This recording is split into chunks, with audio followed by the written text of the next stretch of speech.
Bismillah. Assalamu alaikum, Whaatwaa family. Welcome back to the channel. It's your boy, Mr. Whaatwaa. Today. Hey, yo, skirt, man, check this out. All right, guys, we got this video today. It says, they told me I can't be Shia. Wow, alhamdulillah. All right, let's get into it. Now, remember, this is your first time on the channel. Make sure you go ahead and subscribe and join the Whaatwaa family. Also, before we get started, put a like on this video. Remember, if you got a video you want me to react to, get down in the comment section, post the link, and I will get to it, man. Let's go ahead and check this video out. They told me I can't be Shia. We're all Muslims at the end of the day. Allah, please forgive us. Please forgive us. All right, let's get into it. Whaatwaa!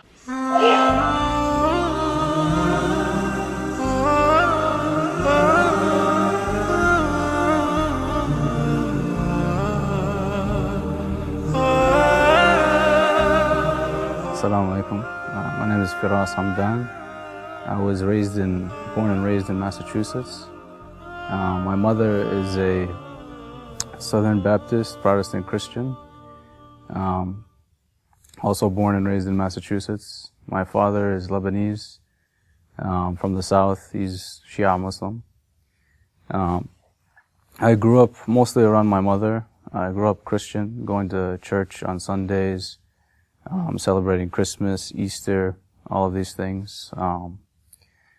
The area that I grew up in is mostly, Anglo-Saxon, white American, Christian.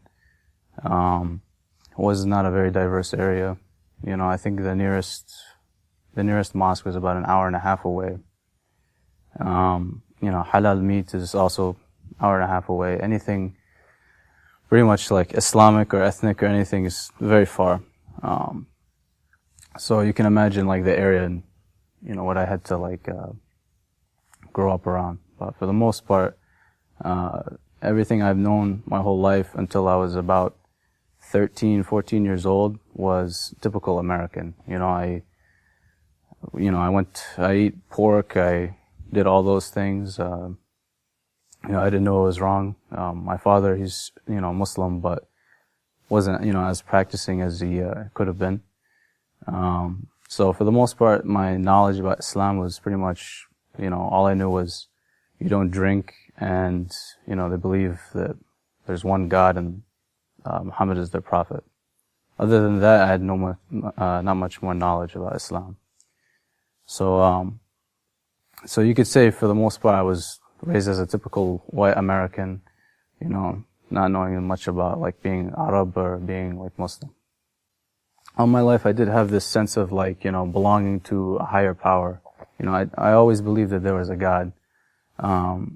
Even while I was going to church and while I was, I guess you could say Christian, I always had this uncertainty of, when I was practicing Christianity because of the, Holy Trinity, Jesus, the Son of God, all of these things. I was just told to believe it. My mom would always tell me about it, and, everybody I grew up around, it was a very common thing.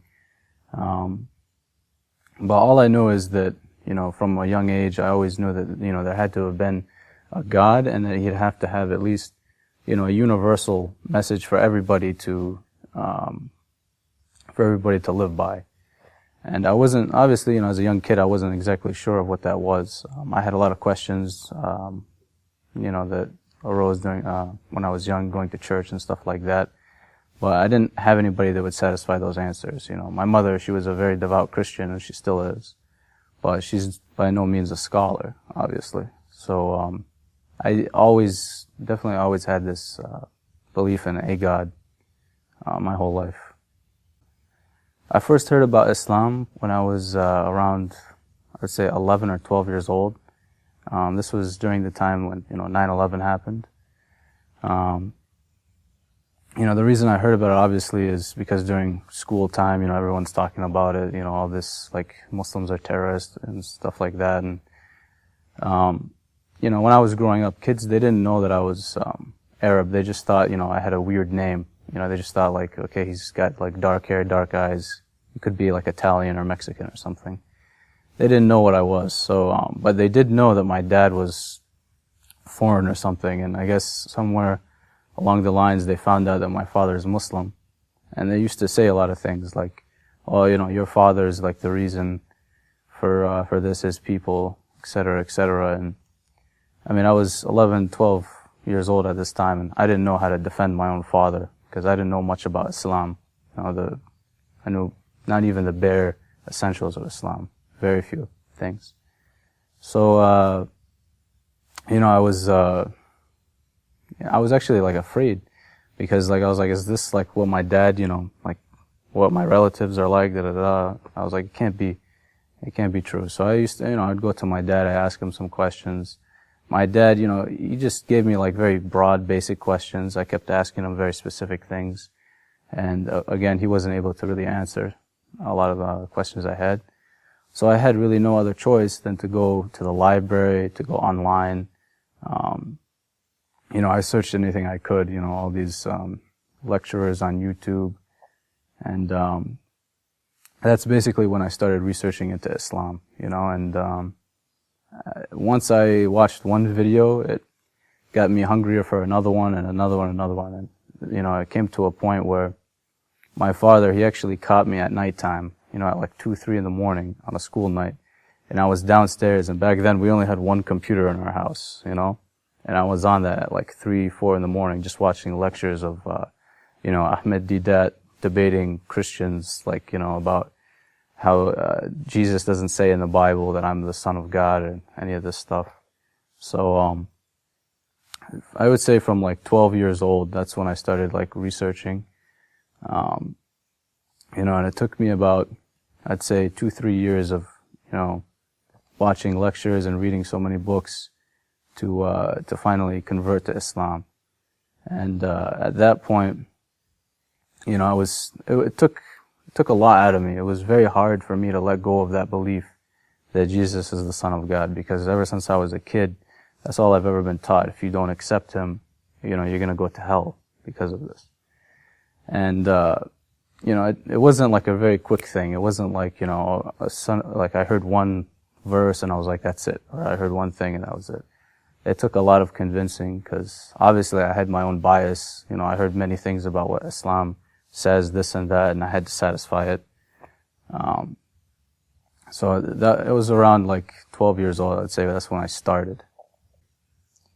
The need to search and to figure out what exactly Islam was, I think it was more of like a way of trying to justify, like, my father is a good person, because a lot of people at that time were saying, this and that about Islam, terrorists, they abuse women, they're chauvinistic, all kinds of stuff like this.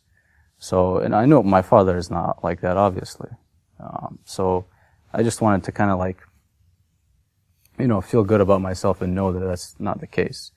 But what I found was much more. I found truth in it. I found things that made much more sense than what I was already believing, going to church and stuff like that. They brought up a lot of questions that I couldn't argue, and it basically just opened my mind. I always wondered why, we're supposed to be a monotheistic religion, Christianity, yet we have 3 gods. You can pray to God or Jesus or the Holy Spirit. I never really understood how that, one God. That's one of the things that really attracted to me, Islam. Islam, it's very simple. One God, one prophet, and that's really what attracted me the most to it. At that time, because, I had no, friends, no relatives, no Muslim contacts at all. When I went online, most of what I seen, most of the websites I found, lecturers I found were Sunni websites or Sunni speakers. So at that time, that's what I believed in, and for the most part, I was more concerned with the oneness of God. I wasn't really going into, the history so much about Islam. I was mostly concerned with, what do they say about God? What is God like? Does God look like a person? Does he have blonde hair and blue eyes? Can you see what God looks like? All of these things. Those, I think, were the points that I really looked for. The books I looked for were about that. The lectures I looked for were about this kind of thing. So I would say for about, from 12, 13 years old until 18, that whole time, I was a practicing Sunni Muslim. I looked up online how to pray like a Sunni. all of these things. I practiced exactly like a Sunni. So during the period between I was 12 to 18 years old, this whole time, I was very serious. You know, at that time, you know, I went to school, I played sports and stuff like that. I was the only Arab/Muslim in my entire school. You know, from elementary school to middle school all the way to high school. Never had Muslim or Arabs as classmates. I was the only one. And, you know, in a way, I kind of liked it. I was very serious, and I wanted to be a good example for everybody else, you know. And I was not afraid of being different. I remember my junior year in high school, I decided I wear, like the skull cap. I think they call it a kufi. I wore it to school every single day. You know, I wanted people to come up and ask me, why do you wear this? Why are you, you know, like this? You know, why don't you eat pork and stuff like that? Of course, during that time, I was still eating, you know, haram meat, you know, and all that other stuff, but they don't know, they didn't know that what I was doing was wrong. But yeah, I kind of wanted to attract this attention. And I think that's, in the beginning, that's what I really liked about Sunni Islam, because they do, you know, they have a lot of da'wah, like videos and stuff like that. They go out to non-Muslims very much, and they're very active. And that's kind of how I was. You know, I was very, like, out there. I was, like, you know, debating people a lot in school, Christians, Jews, you know, I was very into that, you know, especially with Christians. I always, anytime, you know, there was people talking about politics or religion, I wanted to be the first one in there and say my 2 words, you know. But, when I was 18 years old, a senior in high school, you know, my father, you know, it's not like my father didn't see all this. He noticed, he's like, oh, my son he's a Salafi, like he's praying like this, you know, he's saying everything is like bid'ah, you know, and, you know, my dad had a conversation with me. He's like, you know, why are you Sunni or whatever, you know. He started saying a lot of things. He's like, you know, they did this and they did that or whatever. And I wouldn't take anything my dad would say seriously because, you know, at the beginning, when I started researching Islam, I kind of established that my dad is not like a valid resource of what, you know, religion is. So, I would argue with him about these things, and I would, you know, beat him with the Sunni argument against my dad who's Shia, you know. So, you know, I said to myself, I was like, okay, you know, I was turned off already by, you know, Shiism. I seen a lot of things online, you know, pictures, stuff like that. You know, I would be in a lot of chat rooms and stuff online saying that Shia, they hate the, you know, companions, they hate all of these things, you know, hate, all these. So I was just wondering, like, what made them hate these people so much, or do they hate these people so much? All of these questions kind of arose. So I was like, you know, I owe it to my dad, why don't I just like check into this, see what it's like. So I started trying to find Sunni Shia, you know, debates online. And mostly what I just kept finding was Sunnis talking about Shiism. I never really found a lot of lecturers of Shiism, Shia lecturers talking about Shia Islam. So I kept getting a lot of these people saying, you know, that they, you know, during like Ashura, they turn off the lights and they commit adultery with each other. They, you know, believe that, you know, Ali is above the Prophet. They worship the Imams, like all of these things. So I was like, you know what, when I was going to church, people would say a lot of things about Islam. So I was like, okay, this sounds a lot like what I was told about Muslims before I became Muslim. So let me look into it a little bit more. So I started listening to some lectures. I found a few. I found Hajj Hassanin Rajabali. I found Sayyid Ammar Nakshawani. I found a few others too. And, you know, they started talking about the history a little bit more, and I realized I didn't know too much about the history. I just know more about like the theology, just basically beliefs in God and stuff like that. So when I started looking into the history, Imam Hussein came up.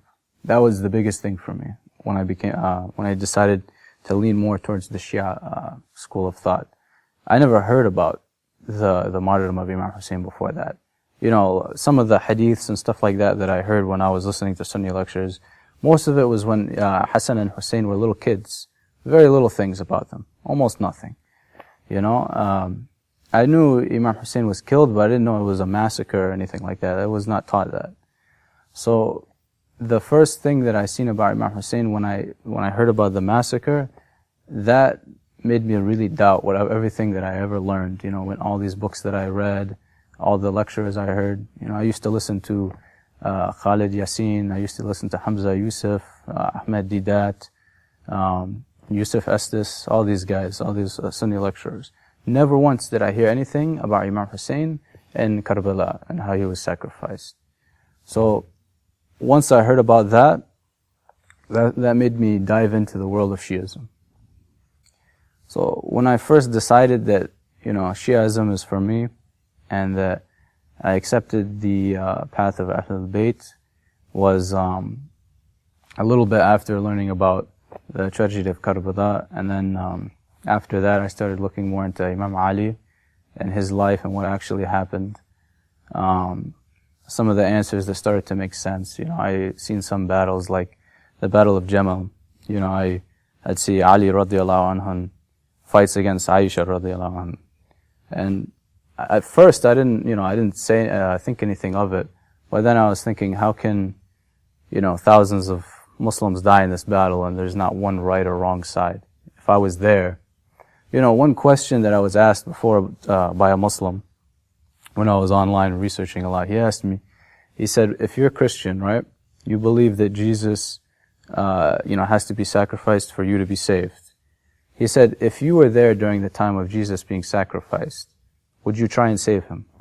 Or what side would you be on? Because if you save him, then he's not dying for your sins. So, you know, who do you accept as God? And it's kind of like a situation that basically shows all the imperfections in it. In Sunni Islam, if you were there during the time in the Battle of Jamal with Ali on one side and Aisha on the other, you have to choose. You know, there's a right or a wrong side. And that made me think about many other things. There's a lot of other battles, you know, obviously Battle of Safin, you know, the Prophet said, you know, Ammar ibn Yasir, he'll die shaheed on the right side. You know, who killed Ammar ibn Yasir? Ammar ibn Yasir was killed by Muawiyah. So a lot of these things, it just kept adding up, you know, and I didn't know any of these things. I know I know about, you know, Abu Bakr, Umar, Uthman, a lot of their good deeds, you know, while I was Sunni. But I never heard any of these other very controversial things. You know, and once I started seeing that, it was like an onion. It just kept peeling and peeling and peeling, and it kept smelling worse. And Shiism, you know, everything that I was told about it, they had an answer for. There was a lot of things that I was very uncomfortable about, you know, about mut'a, about, you know, the 12 imams, and do you pray to them, or what is it, tawassul, or, you know, etc. All these questions. I got an answer for it, and I got not just a Quran verse, but I also got hadith to back it up, tafsir and all of these things. And a lot of the Shias that I listened to online, they were just extremely knowledgeable in history. You know, it was like sitting in a history class. Most of the lecturers that I heard that were Sunni, they talked more about just kind of like, you know, rational thoughts, like, you know, okay, of course God is one. Like, they would talk about Christians, like, how can you believe, you know, that Jesus is the Son of God? Don't you have, you know, a mind? God is one. So when I was becoming Shia, and I was thinking, like, all of these guys, they would talk so confidently to these Christians and saying, you know, how can you believe in the Trinity and all these things? You know, you're an adult. Well, I was thinking, if you guys are talking about how can they believe that, you have Imam Ali. He was born in the Kaaba. You know, he was, the successor of the Prophet. All of these things that he has, you know, under his belt. And you put him as the same as other people.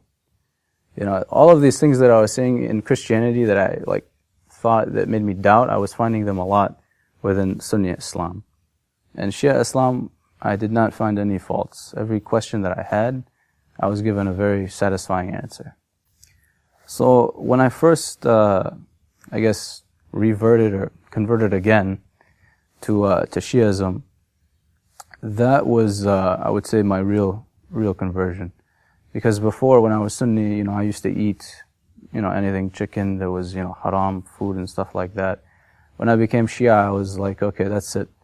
Like, I've, looked at it from every angle possible. This is, the true religion of God. So I took it very seriously. I remember one day I was at home, and for a while now I've been eating haram meat while I was Shia, and I was like, okay, I can't. In my head I kept saying, I can't do this. I can't go on for much longer eating this and knowing that it's wrong.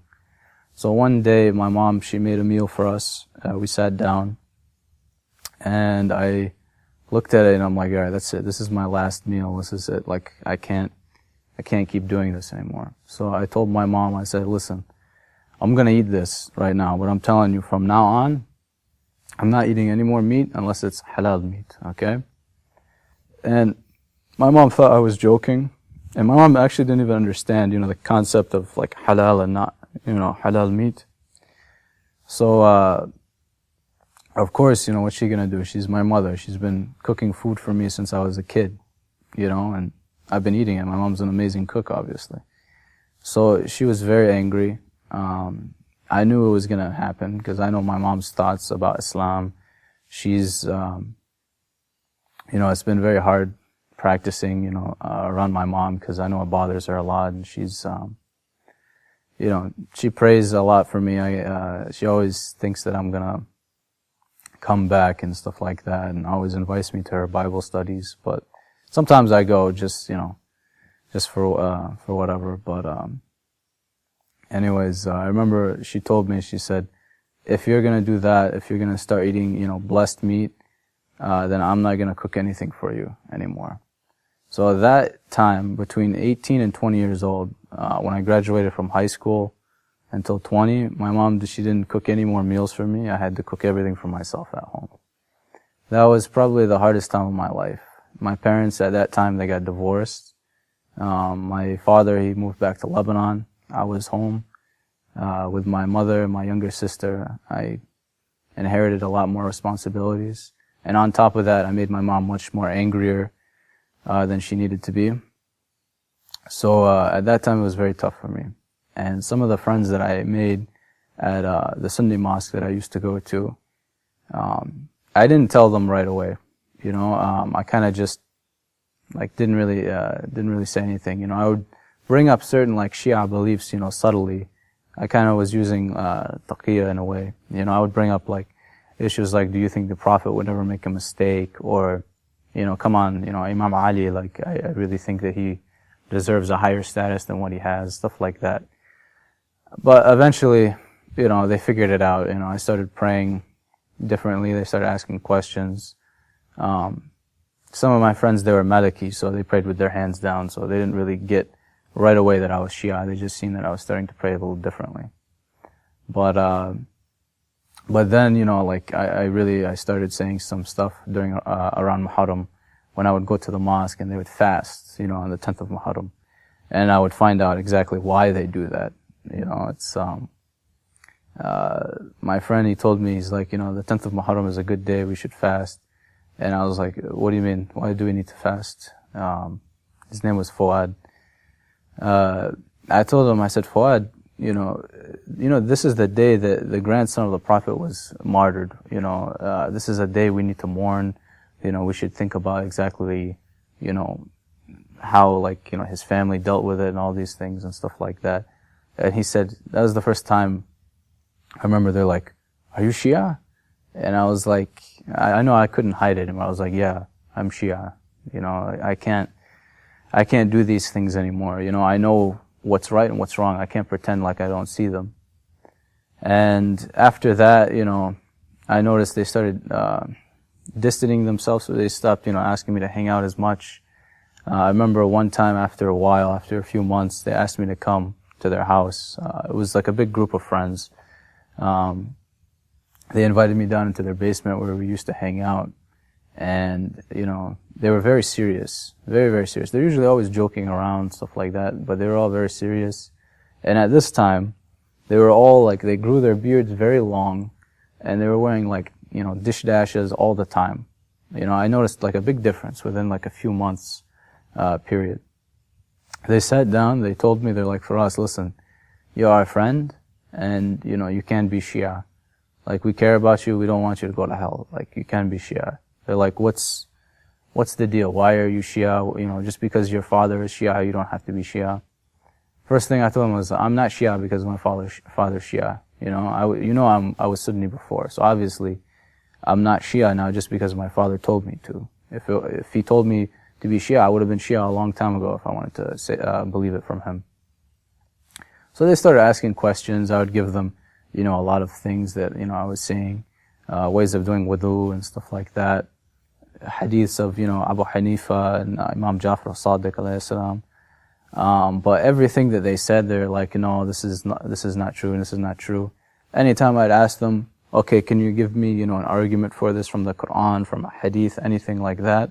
They just say, no, like you guys, you have made up, like hadiths, they're not, strong. You know, even they would say you have a different Quran. You know, I told them, well, okay, if we have a different Quran, okay, you have a Quran over there, let's take your Quran and let's see, how it goes. So, obviously that didn't get anywhere. I didn't hang out with, my Sunni friends as much.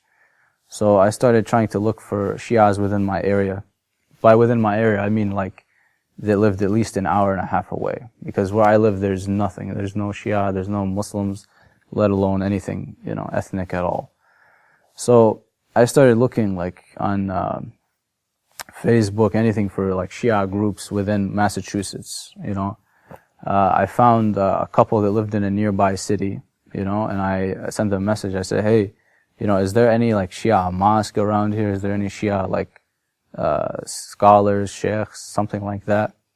And, you know, alhamdulillah, he got me connected with some brothers, and, you know, I was able to go to an actual majlis for Imam Hussein. I remember my the first majlis I ever went to during Ashura, it was the night of Abbas.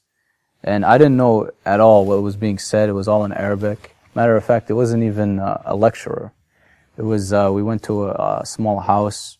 There must have been like 30 people at max. And we were just watching a TV of a guy speaking, you know, and I didn't understand anything he was saying. I'd ask, you know, one of the guys I was with, you know, who was he talking about? He said he was talking about, you know, Abu Fadl al-Abbas. And he was, you know, explaining to me more detail in the story. And I remember that day was like very strong for me. I was like, you know, I remember from that day I was like, that's it, you know, I'm gonna find an area where there's Shia and I have to be there, because not only I'm very isolated from Muslims in general, but like being around Shia, there's nobody I know. So, when I was 20 years old, I transferred to a college that was, in Boston, you know, closer to the inner city. And there was, a Shia center there that was a little bit bigger. I went there.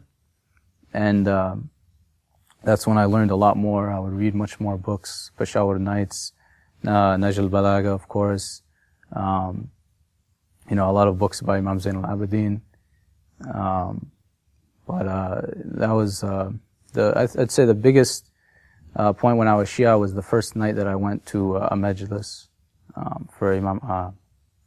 for Abu Fadl Abbas. You know, the Ahlul Bayt, they saved me from a very, like troubling existence in life. You know, when I was, younger, when you come from like a mixed family, when your mother's, you know, American, Anglo-Saxon white, your father is, you know, Arab, he's Muslim, and my mother's Christian, you have an identity crisis. You know, I didn't know where I belonged. I was struggling being, you know, a Christian. I didn't know, like, if, you know, Muslim is the right faith and stuff like that. But once I got satisfied with, you know, the path of Ahlul Bayt, they saved me from a lot of things. You know, most of my family, they're not, Muslim, you know, and I see their lifestyles are much different than mine. Everybody I grew up around are not Muslim. They got into a lot of drugs, you know, alcohol, partying, stuff like that. And I know I could have easily been influenced, with that if I didn't have these role models like Imam Ali alayhi salam, like Imam Hussein alayhi salam, like all of the Imams we have, the Prophet, of course. If I didn't have, you know, a solid foundation for Islam, as far as like when I first started learning, I could have easily fallen into this this lifestyle. You know, I was mostly in the world of sports, and in the world of sports, you know, you get offered a lot of things, and if I didn't have a strong faith, you know, in the Ahlul Bayt, then I would have easily fallen. And so I definitely would have to thank Imam Hussein alayhi salam, because Karbala, when I learned of this, it was one of the strongest impacts in my life. You know, as a Christian, they really like sell the crucifixion of Christ, you know, to somebody, and it's very like strong when you hear it in church from a Christian preacher. You know, it's a man is being crucified, so obviously there's a lot of emotions there. When I heard about Imam Hussein being sacrificed, it was kind of like a good transition from, you know, the crucifixion of Jesus to how Imam Hussein was basically crucified. That story with me was very strong. Anytime, you know, I was going through difficulties, whether it was at school or at home or, you know, anywhere else, I would think about, you know, Imam Hussein and the sacrifice, about Abu Fadl, about, you know, Ali Asghar, all of the Ahlul Bayt who were sacrificed during Karbala. Alhamdulillah, alhamdulillah. Whaatwaa family, get down in the comment section. Let me know what you think about the video. Also, if you got a video you want me to react to, please get down in the comment section. Post the link and I will get to it. Now, before we get started, okay, I want to say that we are all Muslim, okay? We're all Muslim. No matter what sect you believe in, we're all Muslim. Now, this is what I want to say. Now, let me get started. This is what I want to say. Let me get started. This brother right here went through the same path as what I went through. But with me, I had a Catholic mom and a Catholic father. Okay, I grew up in a Nigerian-based Catholic home from the village. You know what I'm saying? So now, when I'm listening to our brother speak, he's saying that his mother was Christian, American Christian. His father, a Lebanese Muslim, an Arab Muslim, right?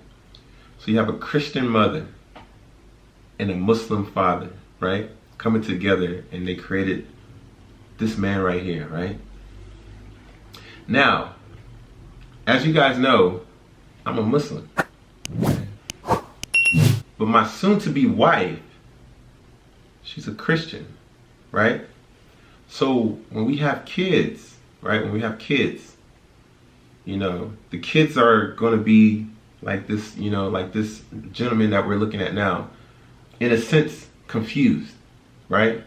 They don't know if they want to go to their father's side and be Muslim, or do they want to go to their mother's side and be Christian. This is how I say it. Everyone is going to be guided, okay? I look at it as you don't force your religion onto someone. You can speak about your religion. You can educate people about your religion, but you don't force your religion on someone, okay? I see that this brother here, as he was growing up, he was a Christian, and then later on he became Muslim, and he was a Sunni Muslim, and then, as from his words, he said he converted again and became a Shia Muslim. To me, I believe we're all Muslim, you know. I don't get into the whole, you know, different sects of which, you know, all these, no. Once you say a Shahada, you're a Muslim. And all you have to do is follow the Sunnah, really. You follow what's in the Quran. Now, for me, what he said is the reason why he felt so closer to Shia is because when he was a Christian, Jesus was crucified, okay? Jesus was crucified. That's what he was taught. So it was easy for him to become, you know, a Shia Muslim because of what their prophet, the prophet they believe in, you know, was sacrificed in a sense. To me, the way I feel is that everyone sees things through different perspectives, okay? The way that I live my life is different than the way you live your life, okay? I might look at something and say, I don't like that. But someone else might look at it and say they like it. For example, y'all know me. I'm allergic to shellfish. So I don't like shrimp. I don't like lobster. I don't like crab legs. No seafood at all. But because I don't like the seafood, doesn't mean that if someone else comes and say they like seafood, that I'm going to be quarreling with that person. No. We can find a balance. You see what I'm saying? We can find a balance. You can still eat your shellfish. Just know that, don't eat it really, like with me, don't cook it around me, and then, don't put it in my food for me to consume, because, I'll have a reaction from it. Now, when it comes to Islam, as soon as you say your Shahada, that's it, okay? With this brother right here, honestly, guys, I see pain in his eyes as he's speaking, okay? I see pain, and I feel that for him, even though he became Muslim, that since he became a Shia, that people in his own community, we're not talking about people who are Christian, we're talking about people who are Muslim, are still looking down upon him, are still, talking bad about him. And I can see that in his eyes. Y'all see me. You know what I'm saying? Y'all see me and y'all know I'm a Muslim. When I speak to people, I'm happy to speak to people. You know what I'm saying? If somebody wants to ask me about Islam, I'm going to speak to them about Islam proudly. You know what I'm saying? I'm going to be happy with it. But then it takes a toll on you when you have your brothers in Islam. The ones that you're supposed to be locked in with when you're praying. You know what I'm saying? Shoulders to shoulders when you're praying. Bismillah, right? You're supposed to be able to rely on those brothers, but those brothers are looking down upon you because you decided that you wanted to, be with with another sect and be Shia. That's not how it's supposed to be. I don't go around in my life, I don't go around asking different Muslims, are you a Shia? Are you a Sufi, a Salafi? Are you a Ahmadiyya? Are you a Sunni? Are you a this and what? Who has time for that? Those are people that just like to argue. Those are people that just like to nitpick. They like to find the negative in someone. They want to find something bad about you so they can talk about it. No, who does that? Why? It doesn't even matter. As soon as you say you're a Muslim, that's it. The other thing that I don't understand is that when it comes to Islam, why, when something happens, people blame the religion? But if you're a Christian and something happens, they blame the person and say that the person has a mental disorder. I never understood that part. But if someone is Muslim and they did something bad, they say, oh, it's because you're a Muslim. It's the Islam. Islam is bad because they're Muslim. They're bad. They're doing it bad. But if it's someone that is Christian and they did something bad, they say, oh, well, he's probably going through a mental disorder. He probably wasn't right in the head. Or maybe it's the way, maybe he was abused as a child and that's why he did. What? What I want to say, guys, is that we should not be bickering and quarreling with each other about what kind of Muslim are you. Because at the end of the day, you need to be asking yourself that. What kind of Muslim are you? Are you the best example of a Muslim? Why are you worrying about other people and the way that they're going about their life, but are you the best example of a Muslim? Is Allah going to ask you about another person? When it's time for you to answer to him, is Allah going to ask you about another person? He's going to ask you about you. And when I say he, I'm not talking about he as in man, okay?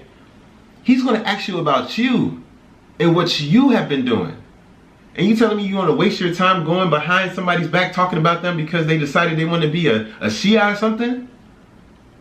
Come on, man. Astaghfirullah, guys. Astaghfirullah, man. Be the best Muslim you can be. Because I'm going to tell you right now, guys, I am not wasting my life on this earth trying to make sure other Muslims are being in this sect, or what kind of Muslim are you? Are you doing this? Are you doing that? Oh, I see you doing this. Oh, you didn't put your hand over here. You didn't. There's a way to correct people, and then there's a way that you're forcing your culture onto someone, or you're forcing an idea onto someone.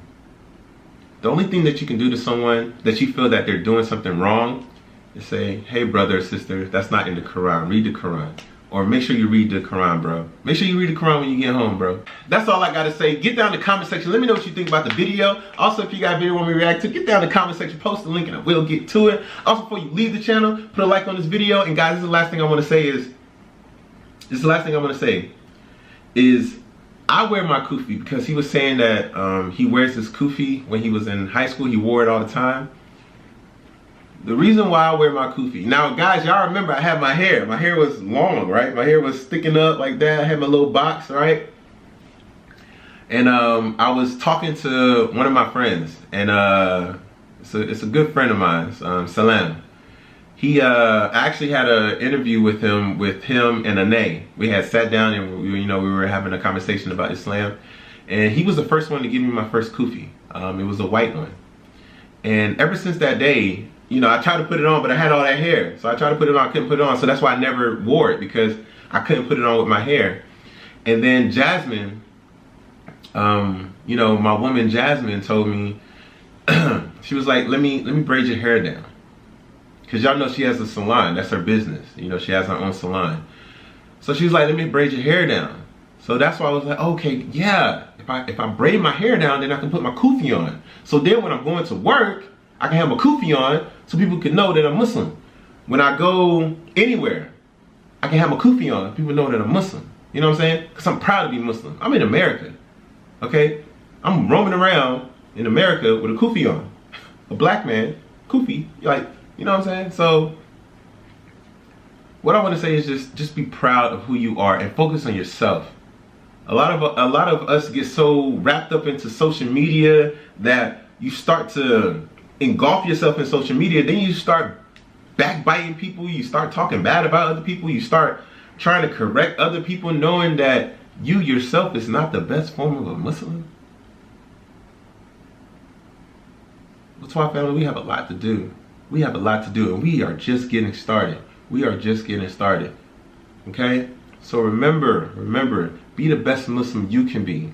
Okay? It's okay to educate people. It's okay to correct people.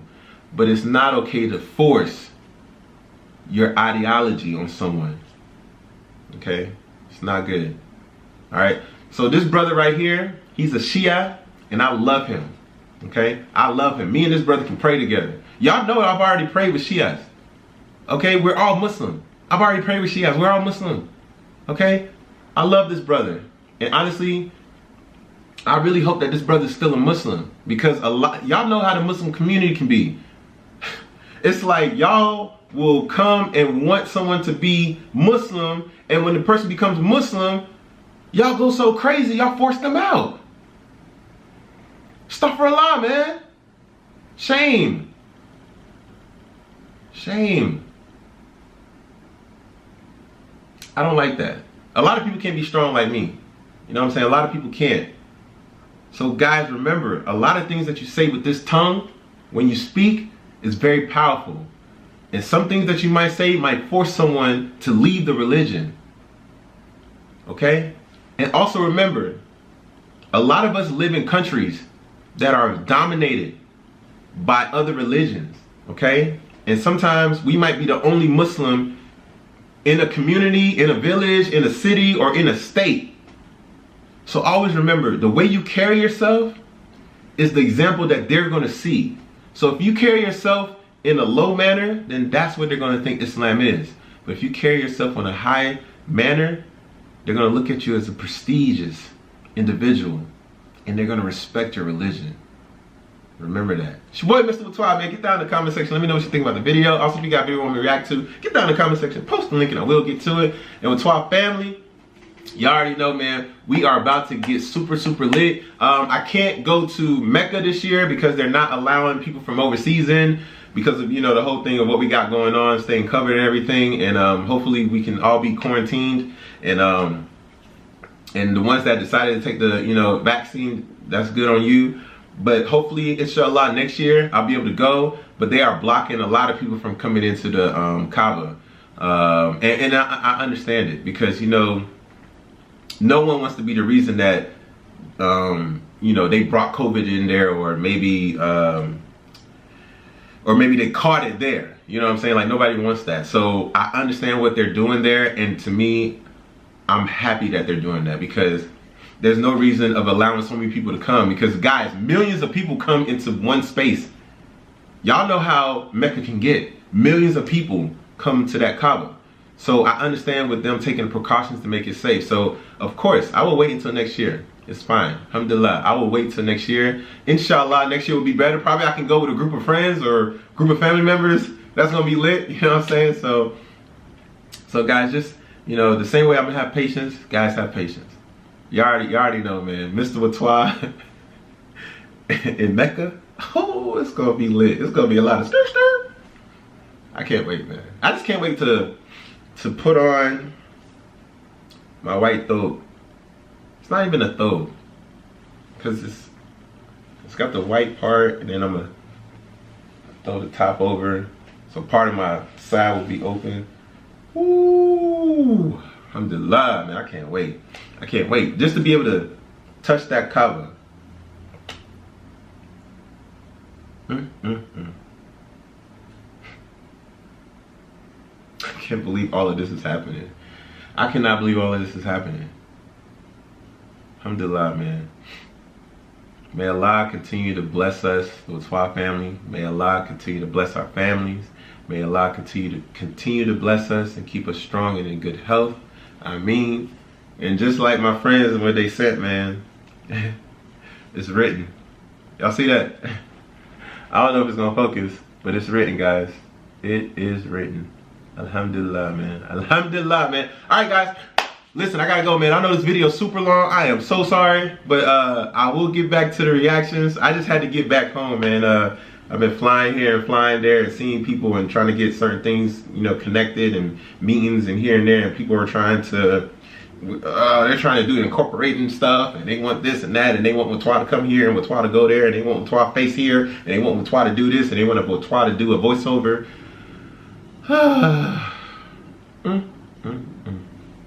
Alhamdulillah, man. But at the end of the day, I'm gonna always remain myself and stay true to myself. No matter what plateau they feel that I'm on, you can never be bigger than Allah, because we're always gonna return to Him. Inshallah, man. It's your boy, Mr. Whaatwaa, man. I'll see y'all later. Y'all take care. Mwah! Stay safe. Whaatwaa!